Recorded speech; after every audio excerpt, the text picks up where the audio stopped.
Tómate una raya antes de responder. Te aclarará las ideas. Le hizo caso y esnifó una de las 6 rayas que le había preparado Carlos sobre la carcasa de un CD que era de Fabrizio de André Cancioni, con la adaptación que hizo de Suzanne de Leonard Cohen al italiano y con la Canzone dell'amore perduto, un tema del que también existía una versión memorable en la voz de Battiato. Carlos seguía mirándolo como un perro esperando un hueso. ¿Qué era lo importante del Cialis? Que el Cialis permite cumplir con el mito de Don Juan, el mito del hombre siempre erecto, disponible para satisfacer a cuantas mujeres se lo pidan. ¿Y eso es lo que te parece más destacable? Sí. La idea del hombre con la que hemos crecido es la de un ser obsesionado con meterla y siempre obediente al reclamo femenino.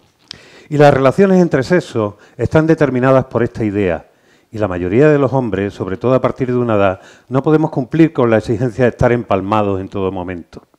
Julio se había puesto de pie y daba vueltas alrededor de Carlos, dejándose llevar por el impulso parlanchín de la cocaína, como si estuviera revelando un secreto fundamental.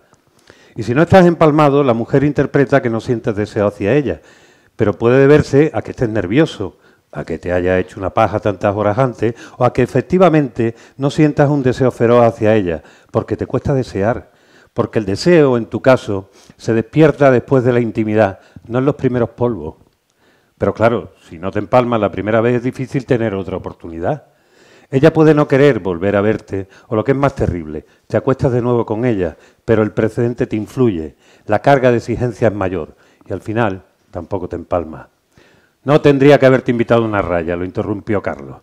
Qué manera de hablar. Lo que quiero decir es que el Cialis evita que hagamos el ridículo del todo. Este es un fragmento donde ven ustedes, hay parte de algunos de los elementos que identifican esta novela, la primera novela, el debut novelístico de este señor y amigo, tengo que decir, que está aquí a mi lado, Fidel Moreno. La novela Mejor que muerto cuenta, y así se dice la divulgación que se está haciendo desde la editorial Random House, nada menos, la Random House buena, no la marca blanca de Random House, que ha decidido editarle la primera novela. ¿Y por qué lo ha decidido? Pues básicamente porque la novela está magníficamente escrita. Es una maravilla. Tiene, como le decía Fidel, tiene esta cualidad que tienen los buenos textos, de que independientemente de lo incómodas que puedan resultar algunas de las temáticas que se meten aquí, estamos hablando de un señor de 41 años, que básicamente es un holgazán, que está cobrando el paro, que vive con una mujer que es absolutamente empoderada, que ella y su padre tienen un negocio de reformas inmobiliarias, y él vive pues de su mujer. Y vive casi todo el tiempo en casa que puede haciendo el zángano, viendo porno, fumando porro, intentando que la vida le pase sin implicarse demasiado y preguntándose qué es la vida que hace. En sus tiempos fue cantante de una orquesta de versiones, y de vez en cuando colabora con la revista de un amigo, donde hace reportajes sobre uso de sustancias. Consume de vez en cuando sustancias. Esto es un libro que está lleno de sustancias. Algo que Fidel sabe muy bien de qué habla. ¿Y por qué sabe muy bien de qué habla? Porque, entre otras cosas, es el director de la revista Cáñamo. Yo no sé si ustedes conocen la revista Cáñamo, pero desde hace muchísimos años, no solo una revista muy interesante de contracultura, sino la revista, digamos, que se ha encargado de difundir, y desde que está en manos de Fidel, todavía más, toda la cultura de las drogas.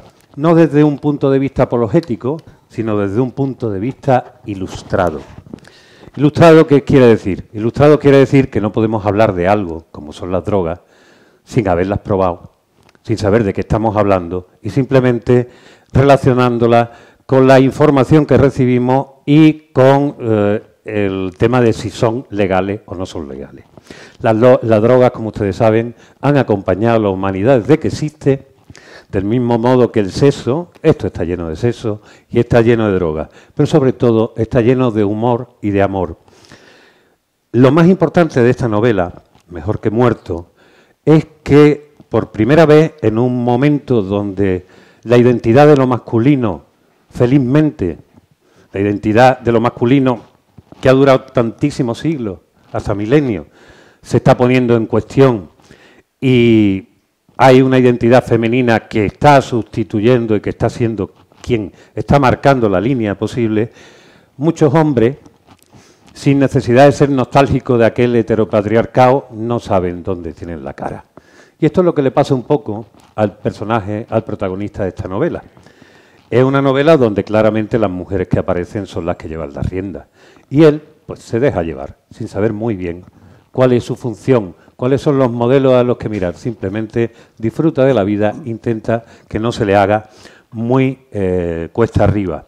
La novela se desarrolla poco antes de la pandemia y del confinamiento y termina después de la pandemia y del confinamiento. Y está llena de reflexiones y de situaciones muy divertidas.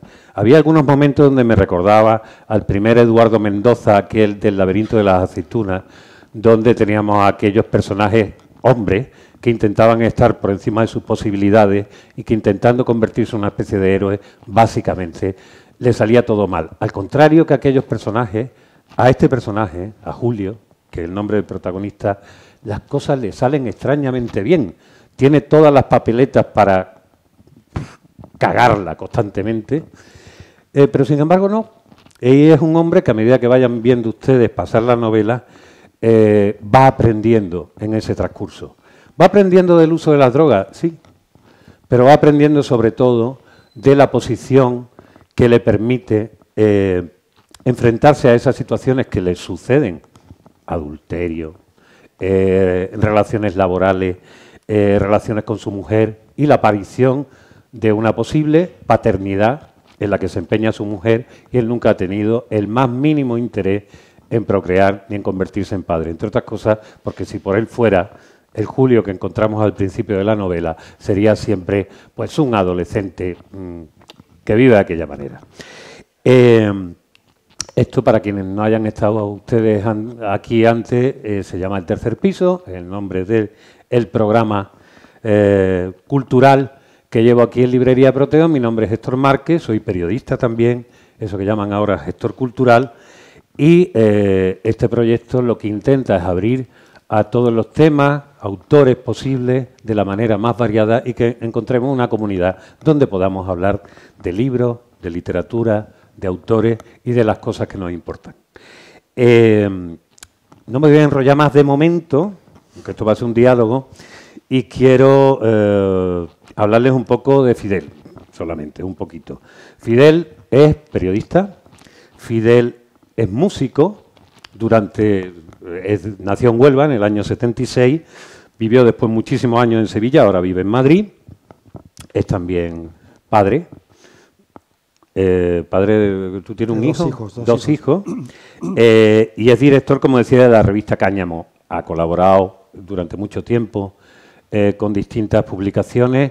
Una de las que a mí me parece más importante, aunque mucha gente no la conoce, fue una de las revistas más interesantes desde el punto de vista del pensamiento contemporáneo, que fue El Estado Mental, donde era redactor jefe. Y a raíz de este libro, del que creo que solamente tenemos un ejemplar, así que les digo, si no lo conocen y no lo tienen, yo se los recomiendo. Se llama ¿Qué me estás cantando? Memoria de un siglo de canciones, que es el mejor estudio, el mejor ensayo que se ha hecho sobre la canción popular desde que empezaron a grabarse las canciones en nuestro país hasta la llegada de la democracia. Un libro fantástico que habla de lo que las personas sentían, lo que nuestra sociedad española fue evolucionando a raíz de las canciones. Iros para adelante, por favor. Así. ¿Qué tal, Eva? Y, como decía, ahora mismo es director de la revista Cáñamo. Fidel es también músico, durante una serie de años estuvo llevando un proyecto, El Hombre Delgado, con el que hizo 2 libros disco y un tercer disco. Sí. Y un tercer disco. Ahora no se dedica, como el personaje, a la música, sin embargo, la música forma parte de él. Esta novela está llena de referencias musicales. Han visto ustedes en el parrafito que le he leído cómo se refiere a una serie de canciones. De hecho, el título viene precisamente de la letra de la canción Heroin, que es una de las canciones más famosas de la Velvet Underground. Vamos a hablarle de drogas, sí, pero vamos a hablarle de más cosas. Y vamos a pedirle que escuchen con atención, porque aquí no venimos ni a hacer apología, ni a callarnos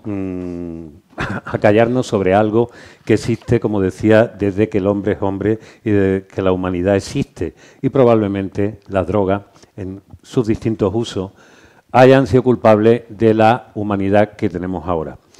Fidel, lo primero, te has lanzado aquí a hablar de varios temas que son importantes. Uno de los principales, y que se está señalando mucho, es precisamente la definición de una nueva masculinidad, o una masculinidad que no acaba de encontrarse, como el personaje de tu novela. A mí me gustaría que me contases qué es lo que te lleva a decidir que vas a escribir esto y a poner como protagonista a un hombre que al principio da mucha risa, al principio es como un pícaro, un buscavidas, y después poco a poco esa risa, esa cosa trágica, pues lo vas entendiendo, el hombre va teniendo una evolución. ¿Qué crees que sucede ahora mismo? Porque aquí lo dejas claro en las reflexiones y también en tu entrevista lo dejas muy claro, que vivimos una época donde la mayoría de los hombres no tienen referente, no se han encontrado. Aplaudimos lo que ha hecho la mujer por encontrar su espacio en la sociedad, pero los hombres no sabemos qué hacer. Sí. Bueno, buenas tardes, muchas gracias por haber venido. Sé que hay muchas cosas en Málaga ahora y que yo soy poco conocido, o sea que les agradezco doblemente que estén aquí. Y bueno, nada, yo creo que las cosas han cambiado mucho. Siempre se dice eso y todavía queda mucho por cambiar, pero yo creo que realmente han cambiado. Si de algo me sirvió el estudio que hice del cancionero español del siglo XX, era para ver cómo la sentimentalidad ha cambiado tantísimo, ¿no? Cómo las relaciones entre hombres y mujeres, que también se reflejan en las canciones, pues ha cambiado una barbaridad desde el tiempo de nuestras abuelas hasta hoy, pero de una manera radicalmente diferente, ¿no? Yo creo que ya el cambio está, que no hay vuelta atrás, o sea, todas estas cosas que dicen de la ultraderecha, sí, la ultraderecha podrá hacer mucho daño en muchas cosas, pero donde no va a hacer daño probablemente porque no pueda, es en las cuestiones de igualdad de género, ¿vale? Entre otras cosas, las 3 lideresas más importantes de los 3 partidos más importantes de ultraderecha en Europa, pues son mujeres. Es decir, que realmente yo creo que no hay vuelta atrás. Y entonces ahora lo que yo me encuentro viviendo en Lavapiés, si quieren es, por ser un núcleo urbano, la punta de flecha del progreso, si es que tal cosa existe, ¿no? Bueno, pues lo que me encuentro son muchas mujeres empoderadas y muchos hombres desorientados, ¿no? Entonces, bueno, hay una adaptación, yo creo que precisamente de una manera que también tiene su lado oscuro, pero bueno, hoy creo que está muy claro lo que significa ser mujer, ¿vale? De hecho, todo el problema que hay con la transfobia, lo que se cuestiona normalmente es el derecho de algunos que eran hombres de convertirse en mujeres. En sentido contrario, no se produce ese cuestionamiento, ¿no? Lo cual de lo que nos habla es que hay una idea muy clara de lo que significa ser mujer, ¿vale? En cambio, de lo que significa ser hombre, no tenemos ni idea, ¿no? Yo esto no lo digo quejándome, porque yo creo que es una virtud. Es decir, cuando socialmente está muy claro lo que significa ser mujer, eso también tiene una trampa, ¿vale? A las mujeres se les convence que tomen el poder, se les convence acerca de su papel en la sociedad y, digamos, las mujeres pues se lo creen, toman partido por ese tema. Pero claro, la identidad siempre tiene una trampa terrible y es que te obliga a ser de una determinada manera. En cambio, cuando no está muy claro lo que significa ser hombre, creo que la singularidad, que es lo que a mí me interesa, está más garantizada, porque de alguna manera cada hombre tiene que de alguna manera improvisar de qué manera tiene que enfrentarse al mundo, ¿no? Tanto en el espacio laboral como el espacio familiar, como en el espacio de relación con las mujeres y demás, ¿no? Entonces yo creo que ahora mismo estamos en ese proceso y desde el punto de vista literario pues es algo que tiene mucha riqueza. Mucha riqueza, ¿por qué? Porque la literatura siempre es la lucha contra el cliché, siempre contra el tópico establecido. Y ponerte a hablar de hombres y mujeres hoy, que además es el gran tema literario de nuestra época, siendo hombre, pues te permite plantear muchas cosas, ¿no? Entonces, en este sentido, yo creo que, bueno, ya lo he dicho en alguna entrevista, cuando me hablan del tema de la identidad, para mí el tema de la obsesión con la identidad, con aquello que somos, es para mí el gran cáncer de nuestra época, ¿no? Tanto en un ámbito nacionalista, ¿vale? Como en un ámbito también de identidad de género, ¿no? O sea, yo es que, y lo digo a menudo, o sea, a mí me ha tocado ser hombre. Bueno, pues yo voy a intentar ser lo menos hombre posible, ¿vale? Y si os ha tocado ser mujeres, pues yo entiendo que tenéis que ser lo menos mujeres posible, ¿vale? Pero no por nada, sino porque al final se establecen una serie de estereotipos en torno al género o en torno a la nacionalidad o en torno que te llevan a excluir al otro. Entonces yo creo más en la porosidad de las fronteras, en aquello que nos distancia, que es precisamente lo que nos une, ¿no? Esa metáfora tan bonita, vamos, esa definición de archipiélago, ¿no? Que es conjunto de islas unidas por aquello que los separa, ¿no? Entonces creo que es necesario, de cara a todos los grandes problemas que tenemos ahora, a no incidir tanto en la idea de la identidad y estar un poco más por mezclarnos, confundirnos incluso con el otro, ¿no? Esto aplicado a la inmigración, aplicado al género y aplicado a muchas cosas. Lo cual no significa, ¿vale?, que la sociedad evoluciona a distintas velocidades y de vez en cuando dicotomías como hombre y mujer siguen teniendo sentido.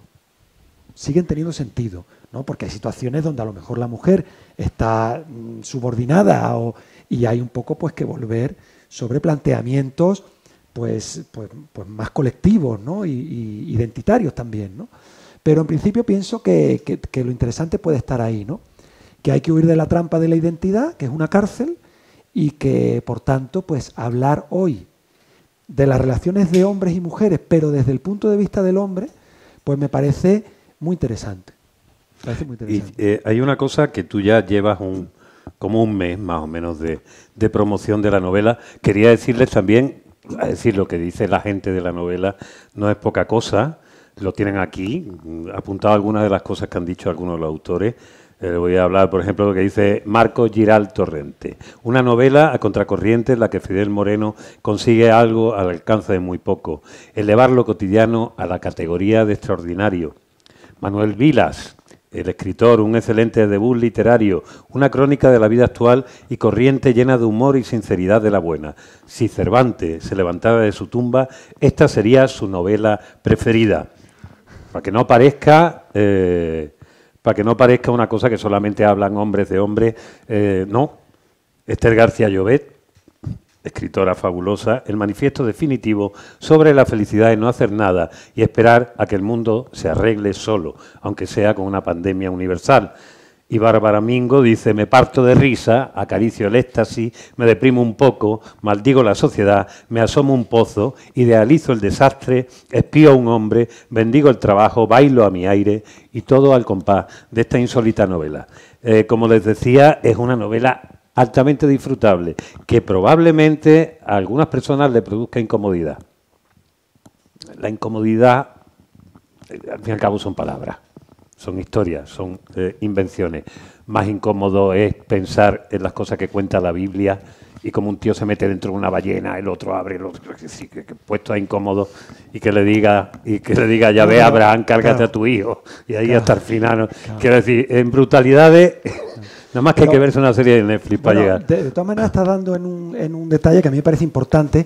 O sea, a mí la literatura, no es que me guste la literatura que incomode, pero sí creo que la literatura tiene que de alguna manera poner en crisis el pensamiento dominante. Porque además la literatura, como requiere un esfuerzo, no es como una serie que te pongas a verla, sino que requiere un esfuerzo, yo creo que se ha convertido en el refugio de la intimidad. Sí. O sea, es decir, en un libro tú puedes contar cosas que no podrías contar en otros lugares. Porque, bueno, pues porque no todo el mundo está preparado para escuchar determinadas cosas. Entonces, bueno, pues, y requiere además una intimidad, una soledad para leerlo. Y yo creo que la intimidad tiene un lugar claro en la literatura que no se está aprovechando. En contra de eso, lo que ahora es muy popular es una literatura de reafirmación ideológica. Sí. ¿No? O sea, decir, yo soy catalán y me busco el libro que me refuerce la idea de que soy catalán. Yo soy mujer feminista, me busco concretamente el libro sobre el feminismo que a mí me interesa, entonces me lo leo y me está dando la razón en todo. ¿Qué lista soy o qué listo soy? ¿No? Entonces, yo creo que no. Yo creo que la literatura es el terreno de la ambivalencia. Es el lugar donde podemos realmente retratar la realidad sin tener que estar haciendo pedagogía, o sea, sin necesariamente tener que tener personajes ejemplares. Y de hecho hay una cosa, incidiendo en eso que tú haces, porque esto entraría de lleno, pues tiene una gran capacidad de observación de lo que te rodea, no solo de la interpretación de lo que te rodea, sino también de los actos cotidianos, que están reflejados con una precisión, una exactitud, además ligera, como la vida sucede en muchísimas ocasiones, que es muy interesante. Pero esto sucede en un piso también de lavapiés, en la zona, en la ciudad que tú vives, contando además problemas de Ocupa. Es decir, todo lo que tú ves ahí está sucediendo aquí ahora, con personajes que son muy creíbles, que escuchas, que ves. No te lo has llevado como ahora mismo parece que es también un género literario. O me voy a un mundo pasado de fantasciencia y que me explique mi vida ahora unos personajes atolkienados, o me voy a una utopía en Alpha Centauri, donde hablar hablo, de lo mío. Claro, o hablo de pronto de esta realidad, pero, o sea, ahora abundan mucho las novelas. Como vivimos en un presente muy ruidoso y muy lleno de historias y muy sobreinformado, a veces la literatura se convierte en un refugio de tranquilidad.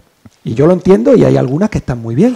Pero claro, abundan las novelas que son apenas el esquema, el hilo narrativo reducido al mínimo, ¿vale? En muchos casos con muy pocas páginas y ensanchado para que parezca una novela.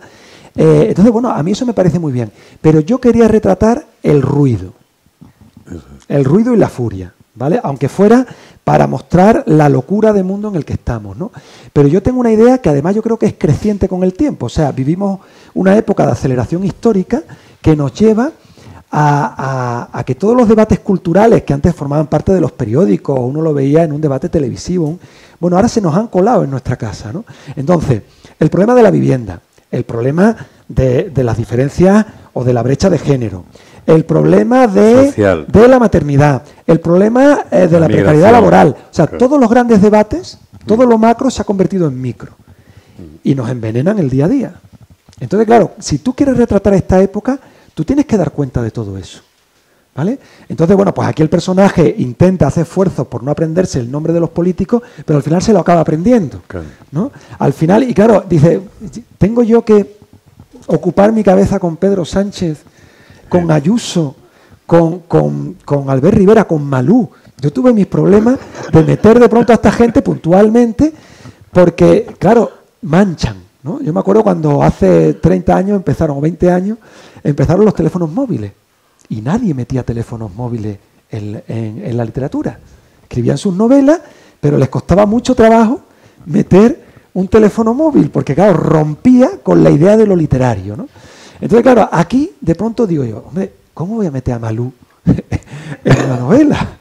¿Sabes? Pero bueno, claro, y entonces yo decía, hombre, Malú, tal. Hombre, Malú no es cualquiera, Malú es la sobrina de Paco de Lucía. Malú no tiene ninguna canción buena, pero bueno, se ha liado con Albert Rivera, ha tenido un hijo con Albert Rivera. Albert Rivera, junto con Pablo Iglesias, han representado la regeneración política de mi generación. Van a pasar los libros de historia. Hombre, bueno, pues o sea, así, digamos, me trataba yo de tranquilizar, porque claro, hay mucha realidad metida aquí dentro, ¿no? Y bueno, para mí era importante meterla para que intentar contar una historia con todo eso que pasa, ¿no? Y luego, claro, meter las cuestiones intentando huir no ya del tópico, del estereotipo, sino de esa idea que a priori nos hemos formado, ¿no? Por ejemplo, yo vengo, y el personaje también le cedo parte de mi pasado, pues vengo de un pasado militante en organizaciones libertarias, anarquistas y demás. Y bueno, pues el personaje pues tiene todo eso de las tertulias políticas de Agustín García Calvo, tiene un poco todo ese pozo, ¿no? Pero todo eso lo acaba de alguna manera dándole la vuelta, ¿no? Y Y para mí era importante retratar las cosas con honestidad. Entonces, hablo de la ocupación, ¿no? Claro, la idea que tenemos de la ocupación, la gente de izquierda, es, bueno, pues que es un movimiento social, que está perfectamente, que obviamente el que no tiene casa y hay una casa vacía, pues tiene todo el derecho del mundo a ocuparla. Pero claro, eso tampoco es una solución política. O sea, tú no puedes solucionar el problema de la vivienda a través de la ocupación, ¿no? Eso por un lado. Y por otro lado, claro, de los movimientos ocupa en los que yo formé más o menos parte inicialmente, pues todo eso tuvo un devenir terrible. Tuvo un devenir terrible. La mayoría de la gente que estaba allí eran niños de papá. Y luego, hoy en día, lo que es la ocupación es, como han puesto muchas trabas y enseguida te desalojan, pues al final se ha convertido un poco en la última oportunidad de los desesperados. Y a los desesperados tú no les puedes pedir una ética militante. Claro. ¿Y qué hacen los ocupas? Pues en muchos casos ocupan un piso y realquilan las habitaciones. Y sacan dinero, ¿no? Claro. Bueno, pues yo eso lo reflejo así. Yo eso lo reflejo así. A la vez también reflejo lo otro, lo que es toda la pulsión de especulación inmobiliaria con las reformas, con ahora compro un piso por 1 millón y luego lo vendo por 1,5 millones y todo eso. Entonces, para mí era necesario el retratar las cosas con honestidad, ¿no? Y claro, todo ese retrato con honestidad al final acaba dibujando una idea de fracaso generacional. Siendo muy divertida, sí, y siendo muy tal, pero no hay espacio a la esperanza colectiva y tampoco, digamos, a la individual. Yo siempre digo que la revolución individual es tan difícil como la revolución colectiva, pero necesita menos gente, ¿no? Entonces, claro, lo que pasa es que la revolución individual no es posible. No es posible porque al final uno forma parte del colectivo. Contexto, claro. Entonces, todo esto, el protagonista está una y otra vez ensayando posibilidades de escapar a su realidad. Su realidad es la realidad de un tío con 41 años que tiene una crisis, bueno, pues de los 40, que hoy en día, en mi generación, la crisis de los 40 en realidad significa el fin de la adolescencia, sí, ¿vale? Porque hemos ido alargándolo todo. Entonces, de pronto tenemos entre los 40 y los 50 esos 10 años como para intentar centrarnos, ¿no? Entonces, bueno, pues claro, es el fin de la adolescencia y también es la búsqueda de acomodo. Entonces, o me integro en el sistema o sigo un poco a contracorriente, ¿no? Entonces, él intenta escapar de su realidad. La primera gran oportunidad que tiene es, bueno, primero con el paro, se queda en paro y el tipo está encantado. Entonces decide que él no va a trabajar porque además su mujer tiene dinero. Entonces él va a alargarlo todo lo posible para que no tenga que trabajar. Su suegro le tiene bastante... Su suegro le tiene pues como muy... En buena estima. Sí. Bueno, en buena estima y lo deja, ¿no? Hay como una sociedad, una cosa así como muy entre algodones lo tiene, ¿no? Tanto la mujer como el suegro. Y bueno, entonces ese es su primer intento, ¿no? Luego lo que pasa es, claro, ¿cómo llena el tiempo vacío? El tiempo vacío es complicado, ¿no? Entonces todo el cuestionamiento del trabajo luego le da la vuelta, ¿no? Y luego de pronto critica toda esa idea que hay de realización personal a través del arte, ¿no? Pues llega un momento en que lo critica y al final acaba defendiendo el trabajo alienante, en cierto sentido, frente al error de la realización artística cuando que te lleva a la egolatría más enfermiza, ¿no? Cuando se convierte, hay unos momentos casi de epifanía en que se convierte el protagonista en el capataz de su suegro. Claro. Y además es curioso porque básicamente lo que antes decía, que tiene que ver con la posibilidad de mezclarte con aquello que teóricamente, según el espacio que ocupa en la sociedad, pues evitamos. Es decir, tenemos la conciencia del otro, salvo casos excepcionales, a partir de las noticias que nos dan. Pero si a ti te toca estar en un espacio burgués más o menos acomodado, pues sabes que están ahí los emigrantes. Si acaso ya estás muy concienciado, estás dando a Save the Children un dinerito, vas y votas a tal... pero en realidad no te mezclas.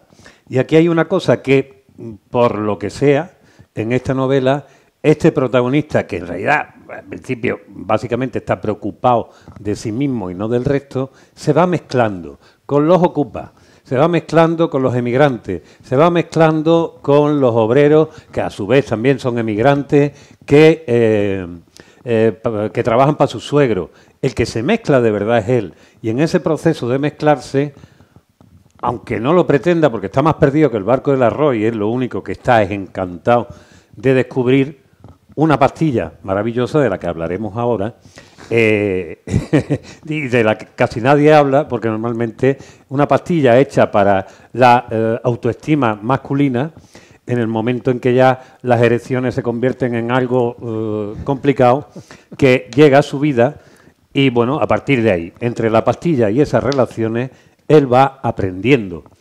¿Va aprendiendo para algo? No esperen una moraleja épica en esta novela.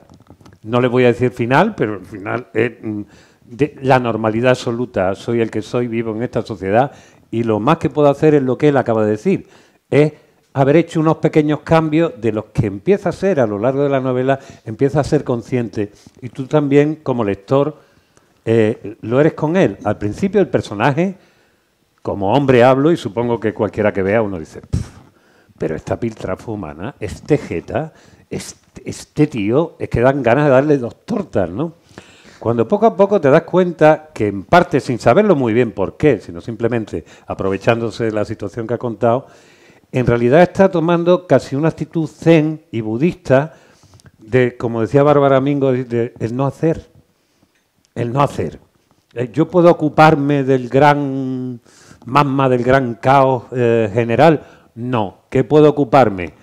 Pues quiero una rayita, a ver si, uy, la vecina de abajo tiene un hachís que me mola, hoy tal. Bueno, eso es lo que va haciendo, se va buscando la vida. Ese personaje que vemos como zángano, no productivo, poco a poco te das cuenta que tampoco tiene, salvo el engaño que hace a su mujer desde el principio, pero que en el fondo le resulta bien, lo verán ustedes en la novela, a la que de verdad le aconsejo que compren. Momento publicitario. Somos librería, vivimos de esta historia.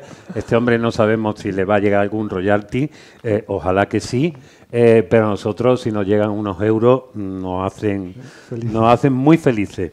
Esta es mucho peor robar que pedir, ¿no? Es decir, que le estamos pidiendo. Bueno, ya se ha acabado el momento publicitario y le sigo insistiendo. Yo estoy contento, además, porque creo que Fidel hace una cosa que es tremendamente complicada. Como decía al principio, en una sociedad donde cada día los pensamientos son más estancos y más atrincherados, donde tenemos ya las ideas, las verdes, las azules, no sé cuánto, cuando ya hay algo que se mezcla y encima hablan de cosas que tú no conoces, pues eliges lo que crees que se adecua más a tu manera de estar en el mundo. Hay un tema que aquí... hay 2 temas que son importantes, es decir, cómo reflexiona y vive la sexualidad un hombre cuya única problemática en un principio es, hostia, llevo ya una serie de años con mi mujer y ya no me interesa tanto, yo estoy haciendo, estoy fumando bastante porro, estoy como un poco así aletargado, tiro por la cosa fácil, veo porno, que está clean, porno, tengo todo el día para ver porno, me da ya exactamente igual, mientras la mujer está diciendo, oye, tío, cuidadito con el porno, porque tú me tienes que dejar preñar, porque se han puesto a tener un hijo, y él lo vive como diciendo, pues bueno, vale, sí, ni se ha planteado lo de tener un hijo ni nada, le da exactamente igual. Y además le dicen al principio que su esperma es vago, con lo cual está diciendo, bueno, yo sigo con lo mío, ¿para qué voy a tener un hijo? Si eso es un rollo. Pero sobre todo el tema de las drogas, como decíamos. Hay un clic que sucede, que es interesante, que es que el amigo del protagonista, uno de los amigos del protagonista, que tiene una revista, le pide que haga un reportaje sobre el Cialis. El Cialis, ¿saben ustedes lo que es el Cialis? Sí. Es como la Viagra, pero tiene otras connotaciones. Cuenta lo que es el Cialis, porque está claro que si no lo has usado, te has documentado profundamente, pero vamos a hablar aquí, es decir, porque su personaje se convierte en un defensor de decir, oye, esto es útil para esto y le ayuda para una serie de cosas. ¿Qué es el Cialis? ¿Y por qué no es la Viagra? ¿En qué no se parecen? ¿En qué no? Bueno, yo en realidad, el Cialis sí lo he probado, la Viagra no la he probado, o sea que vale. A lo mejor estoy aquí hablando de prestado. Pero bueno, la Viagra tiene como 4 horas me dicen que sí por ahí, o sea que tiene como 4 horas de utilidad, ¿vale? Y el Cialis tiene como 72 horas o 48 largas. Entonces, el Cialis como para el fin de semana, ¿no?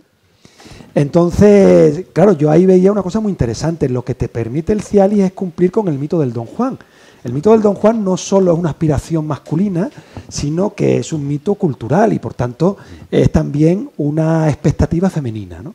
Y es, a menudo, una idea contra lo que cualquier hombre en la intimidad con otros hombres, pues si se sincera, pues se demuestra como un mito, porque los hombres no queremos siempre estar follando, ¿no? Y esa idea de que los hombres tenemos una sexualidad indomable, ¿no? Esa cosa, pues no es real, no es real, ¿no? No es real. Hay momentos, hay épocas en la vida, ¿no? ¿Vale? Lo único que sucede es que, claro, cumplir con ese papel te da un éxito social, ¿no? Entonces, aquí, en la crisis de identidad que tiene el protagonista, la llegada de ese fármaco milagroso pues le permite enfrentarse a nuevas situaciones pues con una seguridad pasmosa, porque no tiene miedo al gatillazo, ¿no? Entonces, eso le hace, digamos, envalentonarse y llevar a cabo situaciones que a lo mejor sin esa pastilla no la habría llevado a cabo.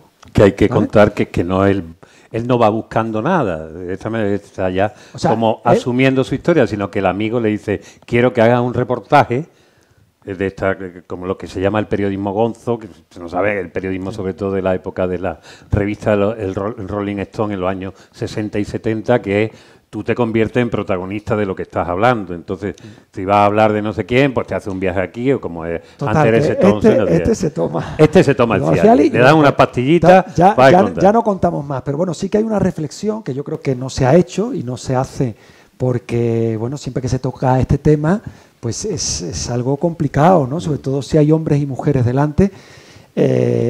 Yo aquí he hecho el ejercicio, a ver, ahora hay mucho doble discurso, ¿no?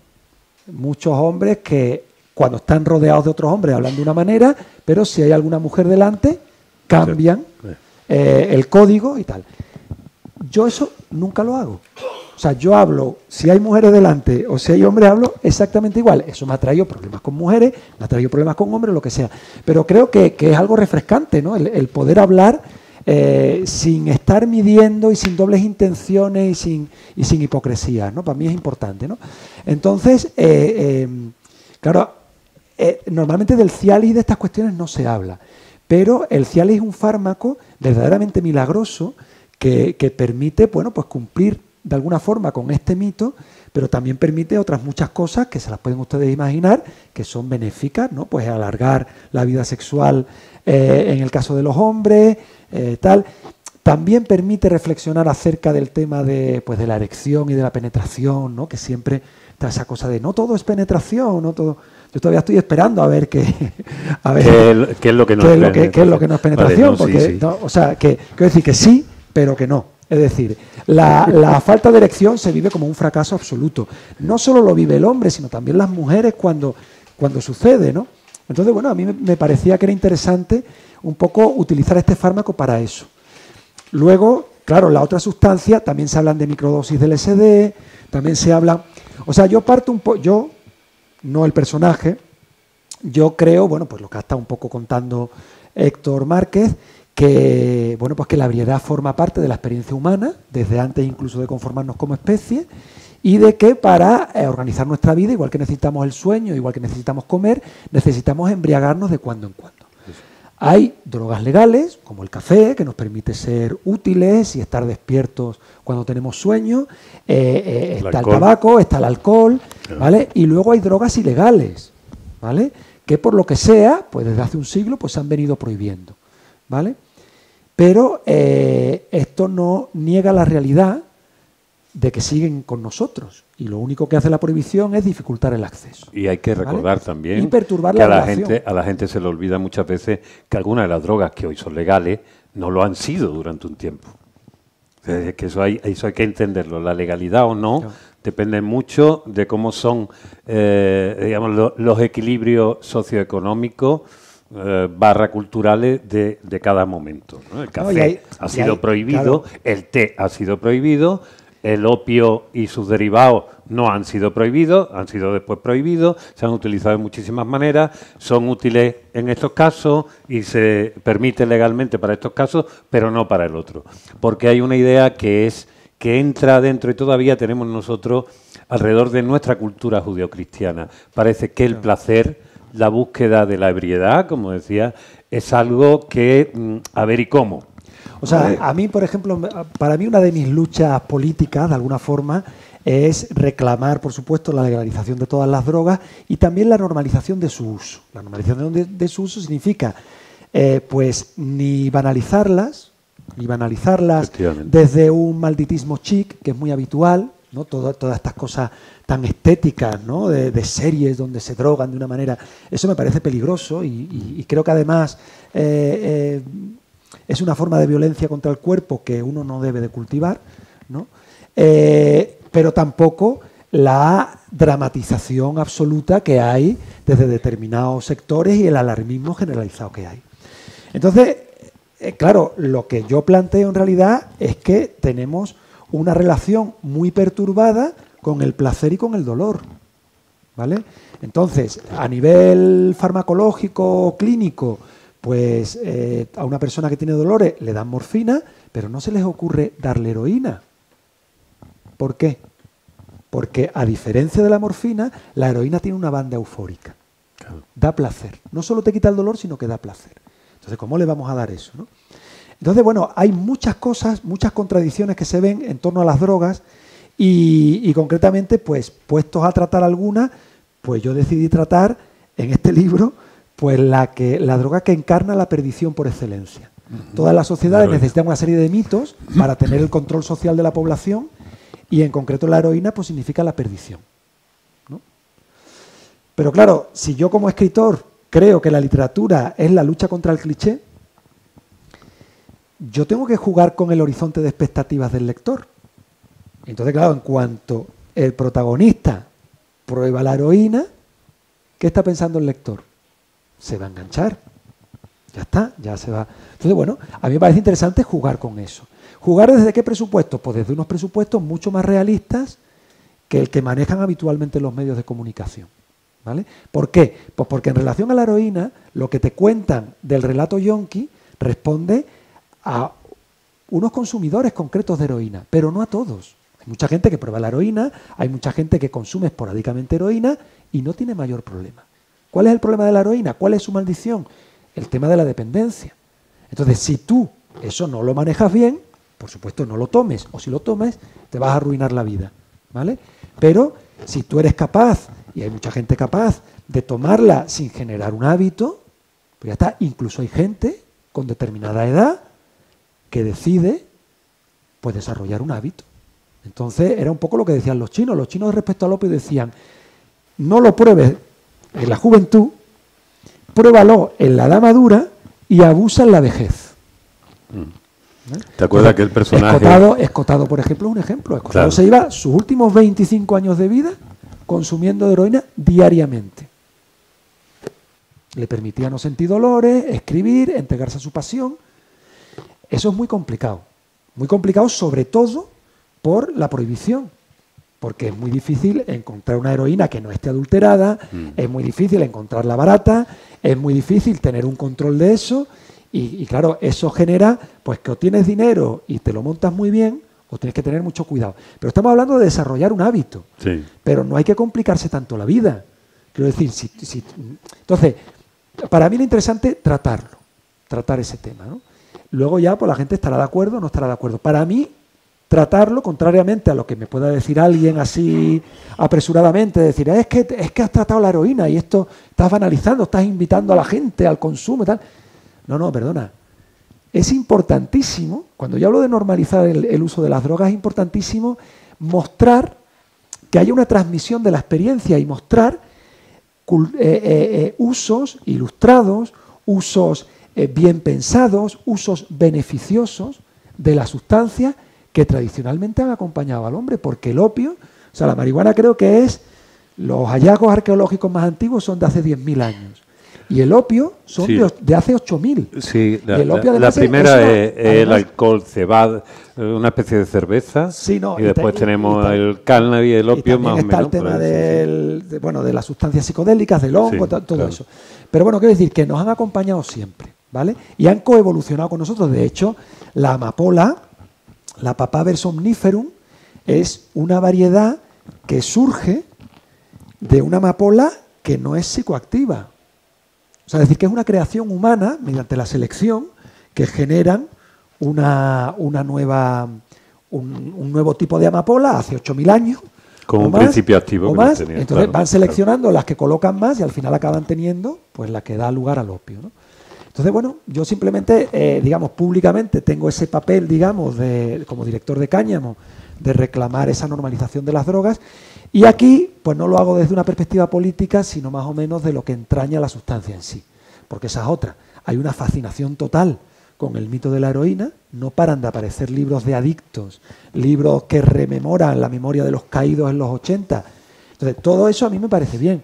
Yo lo único que digo es, bueno, si la gran mayoría de los consumidores de drogas ilegales tienen un uso no problemático, estamos representando mal el mundo de las drogas, ¿no? Porque además tú recuerdas, tú eres un ilustrado, tú recuerdas qué tanto por ciento real... Que sí, o sea, mira, el tanto por ciento, mira, lo mejor es citar al enemigo. El enemigo en este caso es las Naciones Unidas, la Oficina de las Naciones Unidas para el Crimen y las Drogas, que son los que se encargan de que la fiscalización de las drogas se lleve a cabo en los países y se encargan un poco de que la prohibición siga activa y efectiva. Bueno, ellos en sus informes, que sacan cada 2 años o cada año, ellos pues reconocen, bueno, ahora ha cambiado un poco, pero hasta hace poco era que de 100 consumidores de drogas ilegales tienen trastornos asociados al consumo un 11, un 13%. Un 11, un 13%. Trastornos asociados al consumo, que no significa una adicción o algo que tenga que ir a una clínica, sino en el caso de los porros porque yo he visto las cosas de la marihuana y tal, como testean que te está produciendo un trastorno el uso de cannabis, es después de si te fumas un porro, dejas de hacer algo que tenías que hacer. Si tú pones que sí, es que tienes un trastorno asociado al consumo. Claro. Lo cual es un disparate. Si te bebes una botella de Ribera... Los porros sirven para tranquilizarse y dejar ya ese afán productivo que tenemos, ¿no? O sea que, bueno, pues entre un 11 y un 13%. Es verdad que toda la crisis del fentanilo de Estados Unidos, donde se mueren de pronto 120.000 personas al año, entre 120.000 y 200.000 personas al año, o sea que es una brutalidad, sí. ¿Vale? Pues, claro, esto ha elevado, ellos lo elevan a un 22%. A un 22%. Pero bueno, aún así sigue habiendo un 78% de gente que consume drogas ilegales que no tiene el menor problema, ¿vale? Entonces, esto hay que recordarlo, porque si no la gente igual que el tema de los 80. Yo entiendo que todos tenemos las imágenes de los yonkis muertos por sobredosis, pero es que los años que más murieron fueron en el año 90 y en el 91. Murieron entre 820 personas, que esto lo cuenta Juan Carlos Usó, y 1.200 según los que digamos las cifras más altas. 1.200 personas al año. En un año en que morían 15.000 personas por accidente de coche. ¿Vale? Se habla de epidemia de heroína, pero no se habla de epidemia de conducción. De hecho, por alcohol en aquella época morían como 40.000 personas. Había un gran problema con el tema del alcohol en aquella época.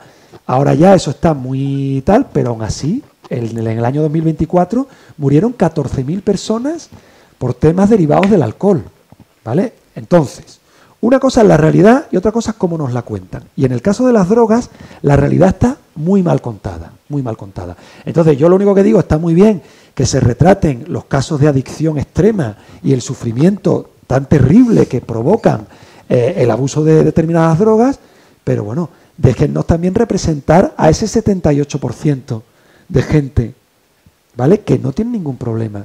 Yo pienso, con el uso de las drogas. Siempre pienso ahí, digo, si hablamos de una actividad deportiva, lúdica, que ha acompañado al hombre toda la vida, como es subir montañas, evidentemente no se prohíbe el alpinismo porque cada año más de uno se despeñe o se quede congelado en el Everest porque no ha calculado bien la historia. O el paracaidismo, estamos hartos de ver. No, el paracaidismo, fíjate tú, porque el problema de los 80 en realidad no fue la heroína. El problema de los 80 fue el tema de la vía inyectada. Por ejemplo, tú hablas aquí de heroína y no hay una sola jeringa. No, aquí lo que pasa es que, vamos a ver, el protagonista lo que hace es que esnifa la heroína esnifada Es verdad que si esnifas muchísima te puede generar una sobredosis, cosa que no te pasaría fumando, porque fumando es como muy instantáneo y no te da tiempo a que te dé una sobredosis. Pero claro, fumando genera más ansiedad y genera más adicción. La vía esnifada es la vía que menos adicción genera, ¿vale? Y bueno, lo que hace simplemente es, bueno, pues deja 3 días entre medias, entonces eso hace que no se genere un vínculo tal, y luego después lo toma un tiempo y luego lo deja. Es decir, que es que no hay tampoco esa obsesión, ¿no?, con el asunto. En cualquier caso, no sabemos si esa iniciación en la heroína se queda ahí, o si, una vez que el libro termina, el tipo acaba... ¿Sabes? Tú la has dejado donde la has dejado, tú no tomas partido. Es que las cosas, claro, yo tampoco... O sea, para mí no me interesa... Esto no es un ensayo. Y yo creo que la literatura debe demostrarnos... debe demostrar las contradicciones de la realidad sin querer resolverlas, ¿no? Eso, una vez Borges decía... Ahora acaba de sacar Lumen un libro sobre Borges, donde habla de la ficción y tal. Está muy bien unas charlas que dio en América y en Norteamérica. Y entonces el tipo... Hay un momento que dice, bueno, es que yo escribo literatura, yo no escribo, yo escribo cuentos, yo no escribo fábulas. Yo no escribo fábulas con moraleja, ¿no? Y reclama además cita además a Kipling, un momento en el que Kipling dice, bueno, yo podré escribir en contra de mi propia posición moral, ¿no? O sea, entonces, este libro, por ejemplo, en la editorial, al principio no sabían muy bien cómo manejarlo, ¿no? Entonces, por el tema de género y tal, entonces decían, la vuelta de la novela masculina. Y yo decía, bueno, si para ti una novela que hable donde las mujeres están empoderadas y los hombres están desorientados, pues es bueno, pues vale, bien, tú di lo que quieras, digo, pero vamos, claro. no. Entonces, claro, no sabían muy bien cómo venderlo, ¿no? Porque claro, ahora lo más fácil de vender es aquello que de alguna manera reafirma un tópico, sí, ¿no? Pues eso, ¿no? Lo mala que es la droga, no sé, ¿no? Entonces, claro, ¿esto cómo lo vendes? Claro, pero es que yo creo que cuanto más fácil sea vender un producto, más simplón es el producto, ¿no? Claro.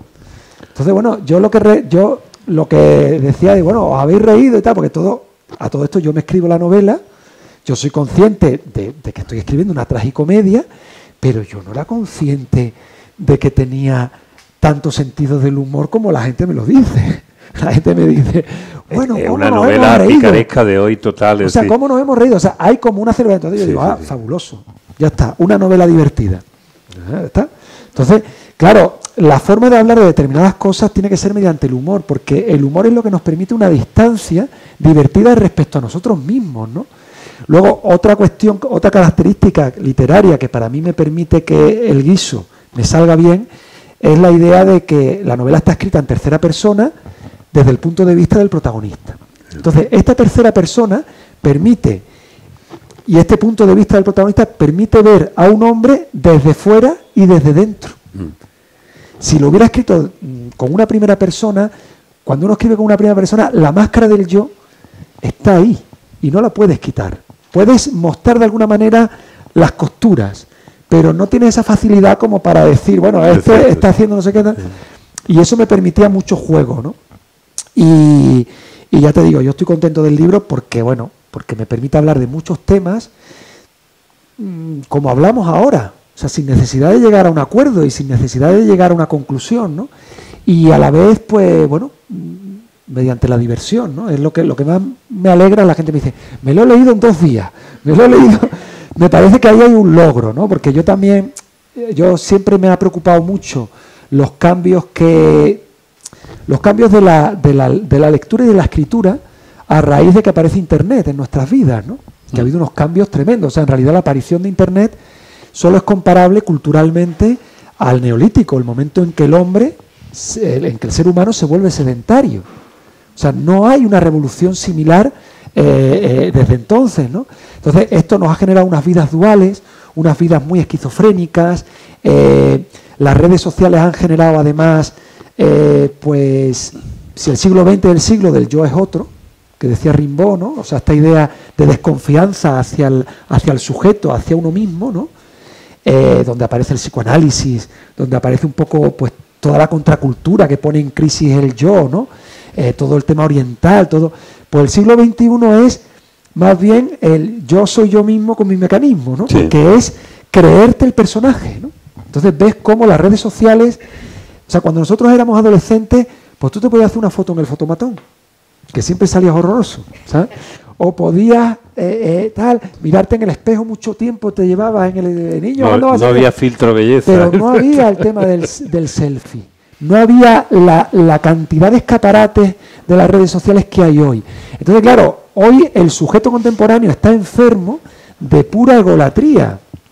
De pura egolatría. Hasta el punto de que la gente se llega a creer el personaje, ¿no? O sea, esa cosa de que a todos nos pasa. O sea, a mí ahora con la promoción esta, pues viene una fotógrafa, me hace un montón de fotos y yo cojo 2 o 3. Probablemente vosotros elegiríais una foto muy diferente de la que he elegido yo sobre mí. Entonces, claro, uno se acaba creyendo su propia... de hecho, te han puesto guapo en la foto de promoción, que ahí tenéis el cartel, te han puesto guapo, tío. Hombre, porque claro, también dice, hombre, puesto a ponerme guapo, ponerme feo, ponme guapo, ¿no? Verde, guapo. Pero quiero decir, que vivimos una sociedad muy tremenda, ¿no?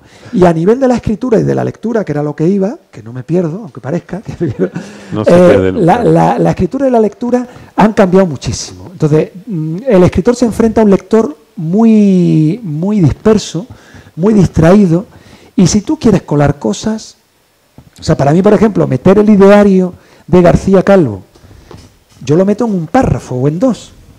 Claro, es muy complicado. Pero es que yo sabía que si perdía más el tiempo, perdía al lector. O sea, yo que soy un poco pedagógico, todo el mundo sabéis quién es Agustín García Calvo, ¿no?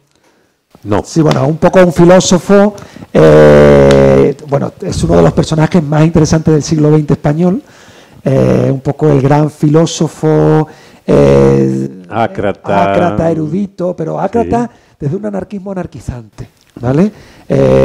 Digamos, yo podía haber tomado esta idea acerca de la identidad, podía haberla tomado del Tao. Sabéis que el Tao Te Ching tiene un poema maravilloso, que es el poema este que dice 30 radios convergen en el centro de una rueda, pero es el vacío lo que hace útil al carro. Eso, ¿eh? Se abren puertas y ventanas en los muros de una casa, pero es su vacío lo que permite habitarla. Y al final termina diciendo, en el ser centramos nuestra atención, pero del no ser depende su utilidad. ¿Vale? Entonces, la idea del no ser, la idea del ser lo menos hombre posible, lo menos mujer posible, ¿no? Está un poco basado en esta idea taoísta, ¿no? Pero también podemos tirar de Agustín García Calvo, ¿vale? De su famoso sermón del ser y no ser, ¿vale? Que empieza con ese maravilloso, tiene 2 sonetos teológicos que empiezan diciendo, enorgullécete de tu fracaso que sugiere lo limpio de la empresa. Y al final acaba diciendo una cosa que es, no hay Dios ni ley que no se pueda bailar a contradanza. Eso es magnífico. ¿Vale? Y eso lo toma el protagonista como una especie de axioma vital, ¿no? Es decir, no hay Dios ni ley. Vale, te tienes que casar, tienes que tener un hijo, tienes que tener una familia. Pero bueno, tú puedes estar en el matrimonio de una manera o de otra. Tú puedes ser un marido asqueroso, o puedes ser un tío maravilloso, tú puedes ser un padre autoritario, o puedes buscar otra forma, ¿no?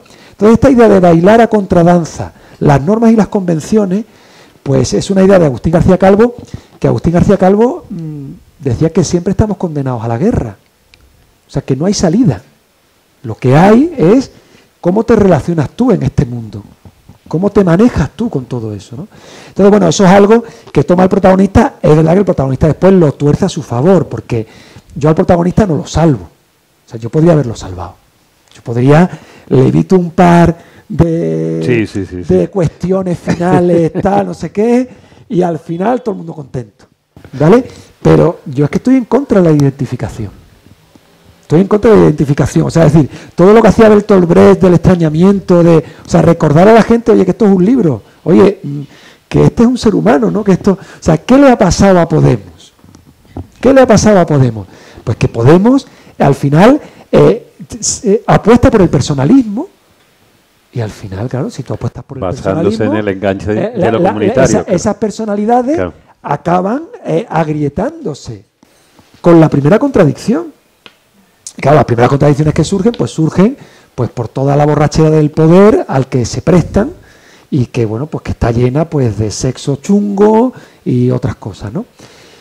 Y bueno, esto de Podemos parece una tontería, pero también aquí en el libro hay todo un cuestionamiento, bueno, todo un cuestionamiento, no, una certificación de la enorme desilusión que he tenido yo y yo creo que todos acerca de la regeneración política, ¿no? O sea, parecía que mi generación estaba llamada a hacer una segunda transición que hubiera consistido un poco en llevar al espíritu del 15M, que era un espíritu antiautoritario, sí, al poder, o sea, buscar fórmulas de gestión de lo público, de que fueran más horizontales, menos autoritarias. Y donde el yo estuviera disuelto en favor del colectivo, que en el fondo sí, es lo que hace este personaje, que en esa búsqueda de más o menos la comodidad y de encontrarse en algún lugar, de estar a gusto, básicamente, que es lo que él busca, siendo sencillo, va encontrando, no sé si una identidad, pero por lo menos un espacio. Hay una cosa que también me gustaría introducir, que es la relación,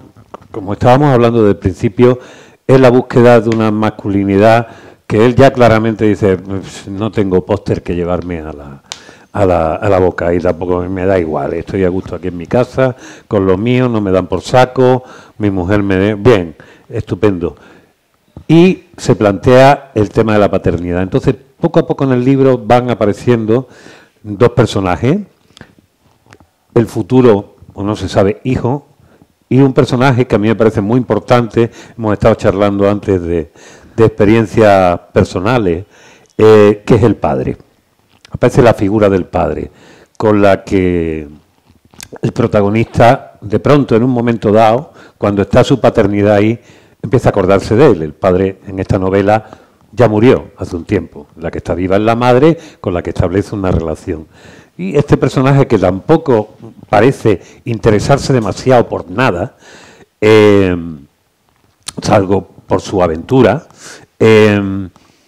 empieza a tener una relación con el padre que es bastante hermosa y que es a partir del recuerdo de lo que no hizo, cuando empieza a pensar en esa posibilidad, qué significa ser padre, qué relaciones se perdieron y cómo muchas veces uno de los grandes problemas de los hombres en nuestras sociedades es que los hombres no hablan de lo que sienten, no se dan lugar a la emotividad, no se dan lugar a la vulnerabilidad.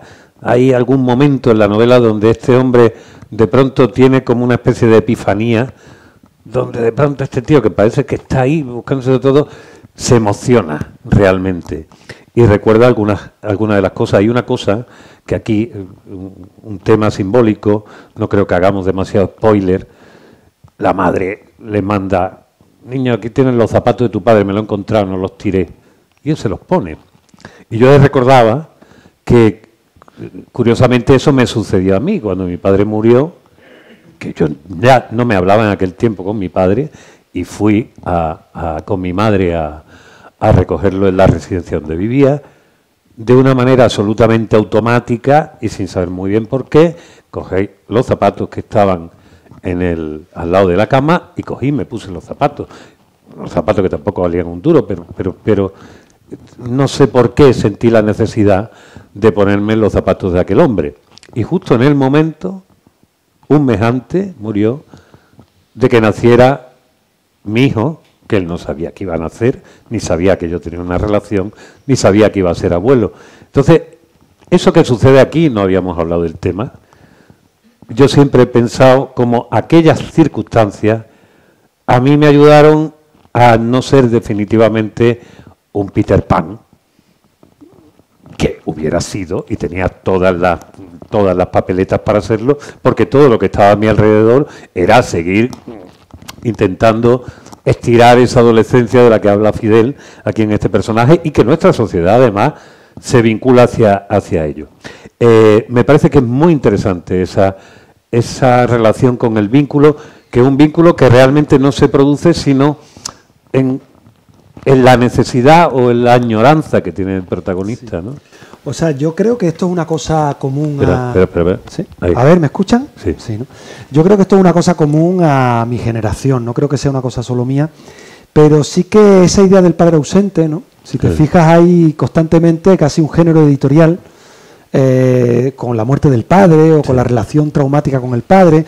Al final el padre, frente al amor incondicional de la madre, el padre es un poco el amor condicional, en el sentido de que o haces lo que tienes que hacer o no te quiero, ¿no? Y te echo de casa, sino y entonces, claro, en mi caso, en mi generación, la mayoría de los padres no han ejercido, porque no han ejercido ni en un sentido ni en otro, o sea, ni han sido especialmente autoritarios, ni han... Entonces, claro, hemos tenido poca relación con ellos, de alguna forma, o no lo sé, pero el caso es que yo sí veo, o yo por lo menos a nivel personal, siempre he tenido como una necesidad de tener amigos mayores que de alguna manera me dieran claves para algunas cosas, ¿no? No sé. Y entonces yo creo que eso está ahí, ¿no? Y creo que, claro, que también hay un problema, ¿no? Porque la figura del padre al final hace falta. La figura del padre hace falta, igual que hace falta la de la madre. Pero la de la madre, de alguna manera, siempre está. Y ahora yo creo que la gran oportunidad... Yo para mí, esta idea que normalmente se dice de que los cuidados, que hay que repartirlos, por supuesto que hay que repartirlos, pero yo creo que es que la riqueza está en las relaciones y por tanto los cuidados son fundamentales, ¿no? Entonces, cuidar al hijo, cuidar al amigo, cuidar al amante, cuidar... O sea, tener una idea de los cuidados no como una maldición que nos ha caído y que nos impide entregarnos al desarrollo profesional, ¿no? Que es como se vende ahora el tema de los cuidados, sino la posibilidad de intimar con el otro a partir de la debilidad que nos hace humanos, ¿no? Entonces, yo creo que, bueno, que está aún por definir el papel del padre en esta nueva concepción de cuidados y que bueno, que es importante. Y aquí de alguna manera está presente. Luego el tema de los zapatos, curioso, porque a mí los zapatos me obsesionan mucho, ¿no? Parece que son muy importantes, ¿no? Me acuerdo de un amigo que trabajaba en la calle y tal, y entonces trabajaba sentado y tal, pidiendo y haciendo cosas y tal. Entonces, él sabía por los zapatos si le iban a dejar o no una moneda, ¿no? Sabía perfectamente por el zapato qué tal. Y bueno, tengo otras obsesiones, a mí me obsesionan los dientes, ¿no? O sea, como viví durante un tiempo en un ámbito así muy hippie, pues ahí la frontera estaba precisamente en los 40, de los 40 a 50, que empezaban a caerse las piezas dentales. Yeah.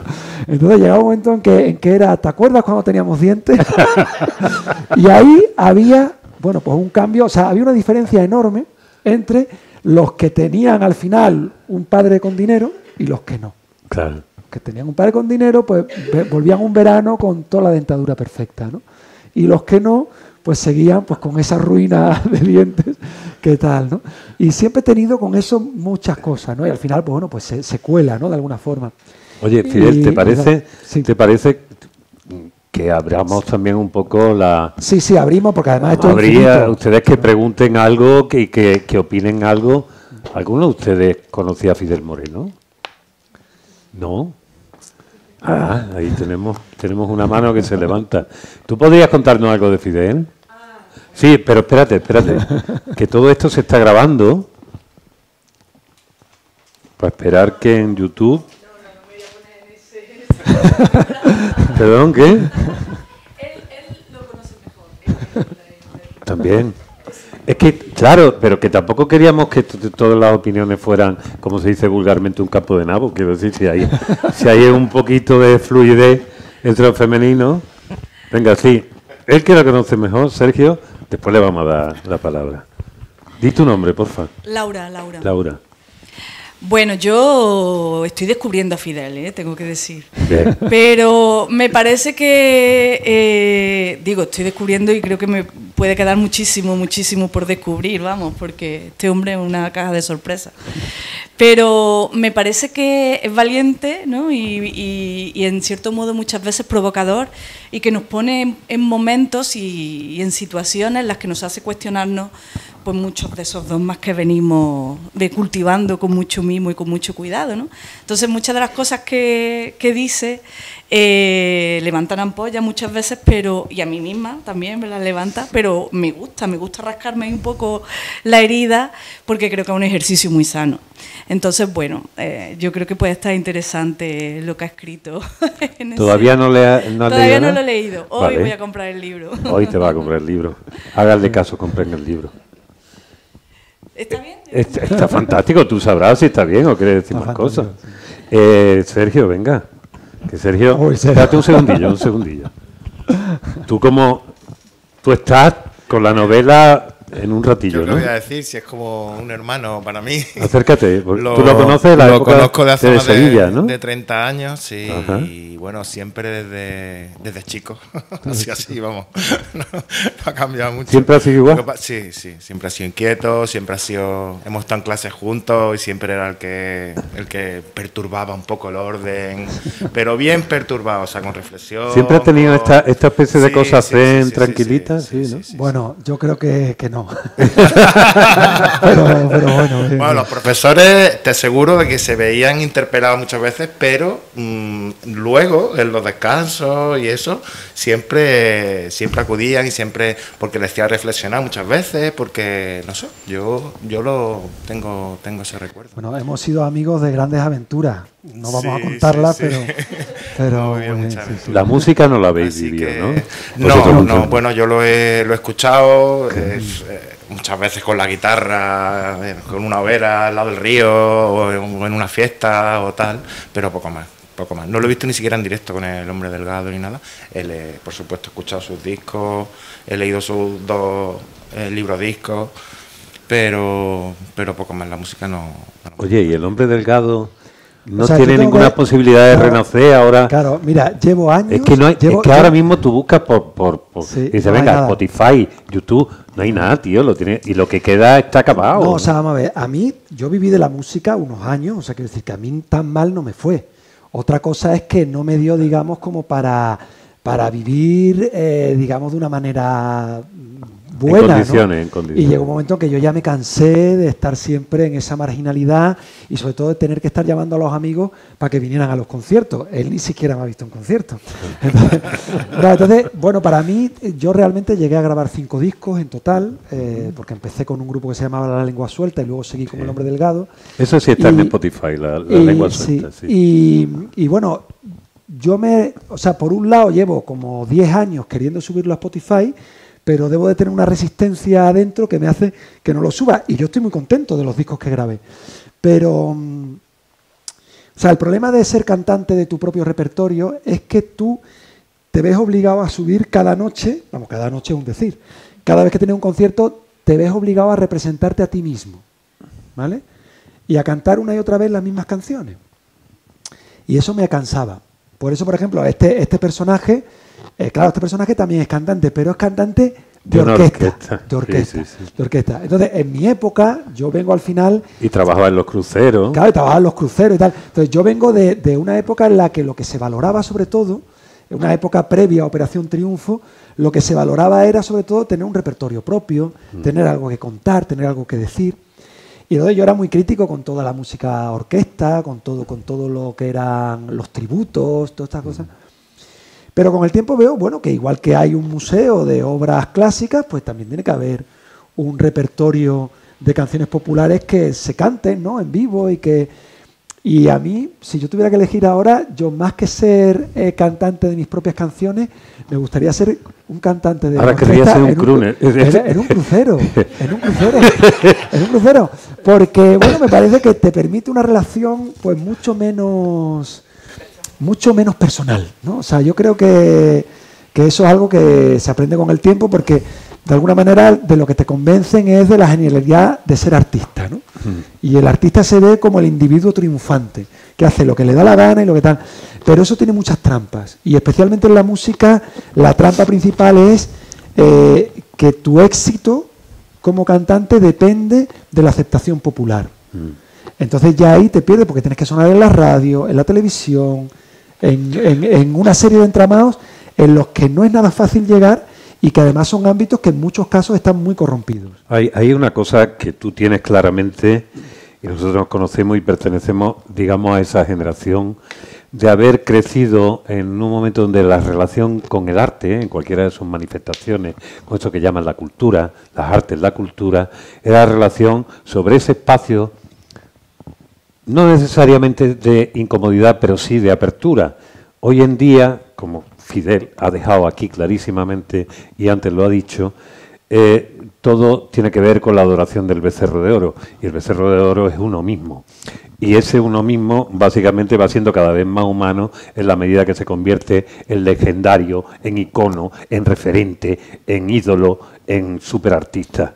Hoy en día el arte se parece más, una forma más de comercio, de consumo, de ocio y de entretenimiento de lo que el arte originalmente hacía, que como decía, llevarnos al espacio donde nos hacemos las preguntas incómodas y solamente a partir de ahí crecemos. Y esa evolución que está hablando de ese artista Fidel Moreno, el hombre delgado, que hace su propio repertorio que lo poco que es muy bueno y es muy divertido, tiene ese espíritu de lo divertido, permanece una ironía fantástica, y esto se relaciona aquí en este libro. De nuevo, les insisto, porque para mí me parece una de las grandes joyas. Yo me dediqué muchísimos años a hacer un proyecto que se llamaba La Música Contada, que tenía que ver con la divulgación de la música popular. Fidel se puso en contacto ya cuando era el final, fue cuando nos conocimos, y no logré nunca traerlo. Y probablemente una de las razones era, ¿quién conoce a Fidel Moreno? ¿Quién puñeta el hombre delgado? ¿Quién sabe de esa historia? Y mira que yo... Todo eso se nos quedó siempre colgado. Después la vida nos enreó, y él hizo el mejor libro sobre la importancia de la canción popular, el museo de la canción popular ahí. Este libro está también muy bien. Y ya al contrario que en sus elecciones personales, aquí mezcla canciones que realmente se da cuenta que no interesan demasiado. De hecho, el final, que es una tragicomedia en 5 actos, la vida tal, la vida tal, la vida tal, y el final, la última, tiene título de una canción de Julio Iglesias, La vida sigue igual, directamente. Julio Iglesias no es uno de nuestros favoritos, evidentemente, los que están en nuestra playlist, pero yo creo que con los años hemos aprendido a respetar por lo menos el valor el otro día, de la música que permanece. El otro día me hicieron una entrevista en Canal Sur, y entonces... una entrevista como muy preparada y tal, entonces al final me dicen, bueno, y la última canción que suena en tu libro es Redemption Song de Bob Marley y tal, y entonces digo, sí, tal, y dice, vamos a escucharla en vinilo y tal, la pone en vinilo, ¿no? Tal, se escucha el vinilo y tal, y entonces le digo, digo, pero esa no es la última canción, justo después de esa sale Me gusta la gasolina, ¿vale? A ella le gusta la gasolina, ¿vale? Y entonces se quedó desconcertado, ¿no? Y entonces digo, o sea, aparece ahí y ya está. O sea, no se dice nada más, ¿no? Claro, todo el mundo lo interpretará como, bueno, ahora la realidad se impone con toda su grosería. Claro, para mí, la canción de A ella le gusta la gasolina es una canción importantísima. A España llega el reggaetón en el año 2004 o algo así, con 2 canciones. Una es esta de A ella le gusta la gasolina, y la primera es un reggaetón horrible, que es, además, de incitación a la pederastia, que es la de papi chulo, papi chulo, sí, ¿vale? Y, bueno, la de papi chulo, esa es insalvable, ¿vale? Pero tú escuchas A ella le gusta la gasolina y es impresionante. O sea, a nivel sonoro, está muy bien, ¿no? Y entonces, claro, pues yo de alguna forma, al poner esa canción, estoy como, de alguna forma, dando una posibilidad de aceptación de la madurez, que significa acabar reconociendo el valor de cosas que cuando uno era joven jamás se le habría reconocido. Y es sobre todo que en lugar de hacer como en la adolescencia, reafirmar tu identidad en torno a que yo soy punky o yo soy heavy, es decir, es que también me gusta lo que le gusta a ese otro, que a ella le gusta la gasolina, ¿no? Aparte de una canción que para mí, en el año 2006, mi madre se rompió una pierna en un monasterio budista en Nepal, ¿vale? En Nepal, en Katmandú. Y tuve que ir a buscarla. Y había una guerra civil prácticamente a punto de estallar, porque estas cosas de Oriente, al hermano del rey no se le había ocurrido otra cosa que matar al rey, a la reina y a toda la familia, ¿vale? Entonces había un toque de queda. Entonces conseguir el billete para allá, yo además en esa época era un muerto de hambre dedicado a la música, conseguí que la sangha, que el grupo, digamos, budista, tuviera, bueno, pues me diera dinero a mí y a mi hermana para ir a buscar allí. Entonces llegamos a Nepal, había toque de queda, todo. Y entonces conseguimos salir una noche a la única discoteca que había en Katmandú, ¿no? La única discoteca. Y entonces allá había gente, bueno, pues había nepalesa, gente con dinero, tal, bueno. Todo el mundo muy tranquilo. Y sonó A ella le gusta la gasolina. Y aquello era la canción de moda. Se quitaron todas las canción de moda. Y luego, claro, porque yo los días anteriores yo había salido al balcón del pequeño hotelito en el que estábamos y yo escuchaba y tal como... ¿sabes? O sea, como un bajo ahí sonando pum, pum, pum, tal, como una base rítmica. Y yo decía, ¿qué canción será esta? Sí, el on tan profundo que está a ella le gusta la gasolina. O sea, en Katmandú, en el año 2006, la canción más escuchada era A ella le gusta la gasolina. Y yo creo que tiene un poder rítmico importante, ¿no? Y sobre todo, pues bueno, pues se trata de abrazar al otro y abrazar incluso aquello que no nos gusta. Y yo creo que ahí hay... O sea, lo que prueba el personaje no es nada ejemplar, pero él encuentra cierta liberación cuando consigue salir de su burbuja y se encuentra con los otros. Exactamente. Y entonces ahí hay algo. No, eso se apunta y ya está, porque seamos realistas, o sea, ya no se estila, ya nadie renuncia al confort burgués. O sea, es decir, los 60, 70 había gente que se iba de vagabundo, de hippie, de no sé qué. Ahora no. Tu padre era hippie. Ahora, mi madre era hippie. O sea, Tu que madre mi madre vivíamos en el campo, en una finca de agricultura ecológica, en fin. Pero la gente Tú has comido tofu en este país antes que nadie. Antes que nadie. Y lo he hecho. Y seitan. Y se llevaba los bocadillos de tofu al instituto. Y nadie sabía lo que era. No sabes, menos mal que era largo, porque si llegase chiquitillo le están hostiando. No sabes lo que era eso. Pero bueno, eso me ayudó a ser diferente y sin ningún tipo de complejo, ¿no? Pero creo que eso, que hoy en día no hay un ideal diferente al burgués. Entonces hay un momento aquí en que el protagonista está a punto de desclasarse, pero no lo consigue. Claro. No le sale bien la jugada y entonces, bueno, y al final pues se queda... También te digo, yo tengo un pequeño poema y tal, vamos, un pequeño poema, es un aforismo, que dice, en el paraíso no hay agua caliente, ¿vale? Ese es de mis aforismos preferidos. Pero, oye, nadie le da importancia, ¿no? Pero para mí, que he vivido en una finca de agricultura ecológica donde no había agua caliente y sé lo que implica la conquista del agua caliente, ¿sabes? Tú tenías que poner un bidón de agua encima de la casa para que tuviera presión suficiente, el termo no servía, tenía que ser un termo de baja presión, Tío, abrí el grifo y que salga agua caliente. Entonces, bueno, pues en el paraíso no hay agua caliente, hay que aceptar el mundo en el que vivimos, que oye, que tiene agua caliente, ¿no? Entonces, bueno, creo que un poco nos salva a la búsqueda del placer, al menos cuando lo encontramos, y bueno, y la posibilidad de establecer con el otro algunos vínculos, ¿no? Vínculos serenos, vínculos apasionados, los que sean, ¿no? Pero creo que eso es importante. Y creo que es ahí donde podemos tener una intervención que mejore el mundo. Porque ahora mismo las grandes utopías están más lejanas que nunca. A mí, ¿alguien quiere preguntar o decir algo? Es que me parece... ¿Eh?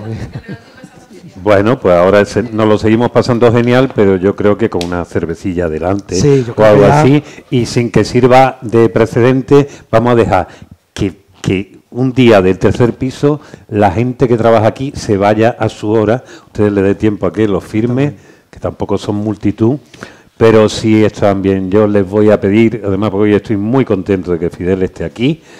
Me hubiera gustado hoy tener aquí a 80 personas, pero cada uno de los que están aquí... Pero yo soy partidario del pequeño corrillo, de volver a las catacumbas.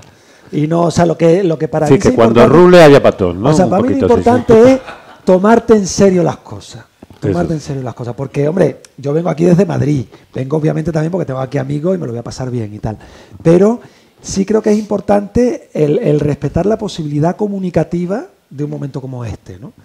Que siempre, o sea, estoy acostumbrado a veces a que vas a determinadas presentaciones y son un coñazo absoluto, vamos, yo vamos, te acompaño en el sentimiento porque seguro que en muchos casos tienes que tragártelo aquí en primera línea. No me hagas hablar, que alguna vez se hablo en abstracto. Pero bueno, creo que es importante eso. Si tenemos la oportunidad de encontrarnos y de hablar, oye, pues poner el mismo cuidado que pondríamos con un hijo o con quien sea, ¿no? Efectivamente. O sea que eso es importante.